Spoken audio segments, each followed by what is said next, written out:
अगर आप नौकरी करते हैं, टैक्स भरते हैं, आधार कार्ड इस्तेमाल करते हैं, बैंक या क्रेडिट कार्ड रखते हैं या भविष्य में पासपोर्ट बनवाने की सोच रहे हैं तो ये वीडियो आपके लिए बहुत जरूरी है, क्योंकि 1 जुलाई से 6 बड़े वित्तीय बदलाव लागू हो रहे हैं जिनका सीधा असर आपकी जेब और रोजमर्रा की जिंदगी पर पड़ सकता है।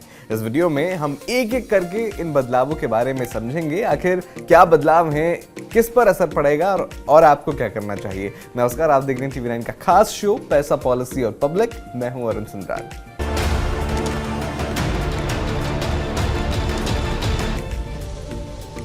सबसे पहले बात करते हैं इनकम टैक्स रिटर्न की, यानी ITR की। अगर आप सैलरीड कर्मचारी हैं या ITR 1 या ITR 2 फॉर्म भरते हैं तो आपके लिए सबसे अहम तारीख है 31 जुलाई 2026, यानी अब आपके पास रिटर्न भरने के लिए आखिरी महीना है।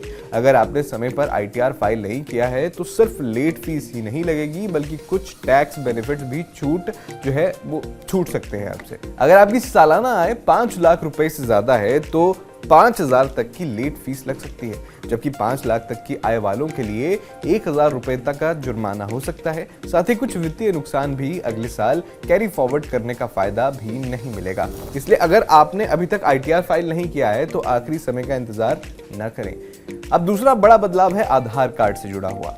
अभी तक अगर आपको आधार में अपना ईमेल अपडेट करवाना होता था तो इसके लिए 75 रुपए की फीस देनी पड़ती थी, लेकिन 1 जुलाई से 31 दिसंबर 2026 तक UIDAI ने इस फीस को पूरी तरह से माफ कर दिया है। यानी अगर आप आधार मोबाइल ऐप के जरिए अपना ईमेल अपडेट करते हैं तो ये बिल्कुल मुफ्त रहेगा। ध्यान रहे, ये सुविधा सिर्फ मोबाइल ऐप के जरिए डिजिटल अपडेट पर लागू होगी। अगर आपने अभी तक आधार में ईमेल लिंक नहीं कराया है तो ये अच्छा मौका हो सकता है। अब तीसरा बदलाव उन लोगों के लिए है जो पासपोर्ट बनवाने वाले हैं। सरकार ने पासपोर्ट की फीस बढ़ा दी है। पहले 36 पेज वाले सामान्य पासपोर्ट के लिए 1,500 रुपए देने पड़ते थे, लेकिन अब इसकी फीस 2,500 रुपए हो गई है। इसी तरह 60 पेज वाले पासपोर्ट की फीस 2,000 रुपए से बढ़ाकर 3,500 रुपए तक कर दी गई है। अगर आप तत्काल पासपोर्ट बनवाना चाहते हैं तो अब 36 पेज वाले पासपोर्ट के लिए 5,000 रुपए और 60 पेज वाले के लिए 6,000 रुपए देने होंगे। यानी अगर आने वाले समय में पासपोर्ट बनवाने की योजना है तो बढ़ी हुई फीस का ध्यान जरूर रखें।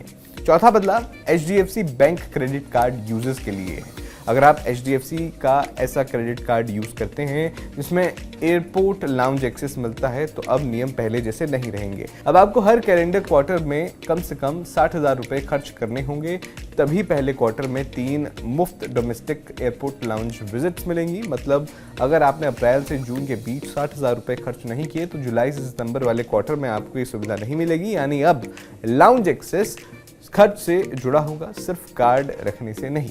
पांचवा बदलाव SBI क्रेडिट कार्ड यूजर्स के लिए है। अगर आपके पास फोन पे SBI क्रेडिट कार्ड पर्पल या फोन पे SBI credit card select black है तो अब रिवॉर्ड पॉइंट्स के नियम बदल गए हैं। कुछ ट्रांजैक्शन पर अब रिवॉर्ड पॉइंट्स नहीं मिलेंगे और कुछ मामलों में रिवॉर्ड पॉइंट्स पर मंथली लिमिट भी लागू कर दी गई है। इसलिए अगर आप रिवॉर्ड पॉइंट्स के लिए इन कार्ड का ज्यादा इस्तेमाल करते हैं तो नए नियम एक बार जरूर पढ़ लें ताकि बाद में कोई सरप्राइज ना मिले। अब बात करते हैं छठे और सबसे अहम बदलाव की, जो लगभग हर बैंक ग्राहक से जुड़ा है। RBI ने मिस सेलिंग रोकने के लिए नए नियम लागू कर दिए हैं। मिस सेलिंग का मतलब है कि बैंक या उसका कर्मचारी आपको ऐसी इंश्योरेंस पॉलिसी, म्यूचुअल फंड या कोई दूसरा फाइनेंशियल प्रोडक्ट बेच दे जिसकी आपको जरूरत ही ना हो या जिसकी पूरी जानकारी आपको ना दी गई हो। अब अगर किसी ग्राहक को गलत तरीके से फाइनेंशियल प्रोडक्ट कोई बेचा जाता है तो बैंक को न सिर्फ पूरा पैसा वापस करना पड़ेगा बल्कि ग्राहक के नुकसान की भरपाई भी करनी पड़ेगी। इसके अलावा बैंक को ग्राहकों से प्रमोशनल या टेली मार्केटिंग कॉल्स भी तय समय के अंदर ही करनी होंगी।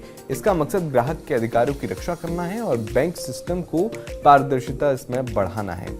आपका इन बदलावों पर क्या विचार है? कमेंट बॉक्स में मुझे जरूर बताइएगा।